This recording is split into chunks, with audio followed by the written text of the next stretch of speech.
Hey, what's going on, guys? Today we're going to address a big problem that I know a lot of you guys are suffering from, and that is when you get a new kit, you open it up, you're getting ready to build it, and look at this mess. I mean, just look at it. It's just a mess. How are you supposed to find what you're looking for in all this? You're trying to build the kit, you're going through the instructions.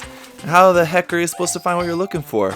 Well, there's all sorts of products out there. I'm sure you guys have seen some companies make different products about how to organize the runners. You've probably seen loads of different tutorials about how to make your own runner organization system.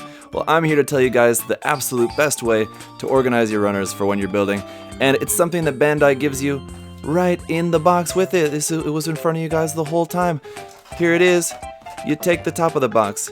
You put it to the side if you want, or you do what I do. You put it underneath the inner box like that. And now, take a look here. What we're gonna do, we're gonna take all of our runners out. We're gonna put all this stuff to the side for now. And then, well, hey, look at this, what we got left over. This, to me, looks like a box. Now, I know it seems crazy, but just bear with me, guys. If we take the runners and stand them up in the box in alphabetical order, that might just work. So here we have runner F2. That's a little bit later in the alphabet. We'll just go ahead and stick that in the back. We have runner C1. That's a little bit more towards the front. We'll just put that up here in the front for now. We got runner F, so we're alright. We know that one's going there towards the back as well. This one's runner A, so we're going to put that one right up in front and just continue along until you've got all the runners in order. And before you know it, there you go. All your runners are in order.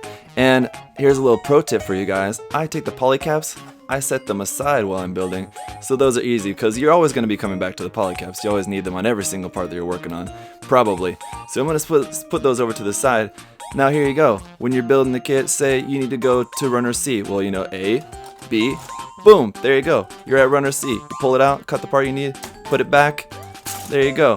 So I'm just here to tell you guys today, do not spend any more time, effort, money on any of these fancy systems to organize your runners. Everything you need is right here in the box. In fact, it is the box that you get from Bandai. If you can figure out the English alphabet, you can switch through these runners here, A, B, C, D, E, all the way to F, and runner G, which I left out over here. So look at that, in no time at all, you're ready to build, you're ready to go in and get this kit done. I hope this video has been helpful for you guys. I wanted to share my professional building experience with you guys and let you know the absolute best way to organize your runners. And this is it, baby. So go ahead and leave a like down below in the comment section down below. Let me know what broke-ass way you've been using to organize your runners up until now, because I know from now on, this is the way that we're all going to be organizing our runners.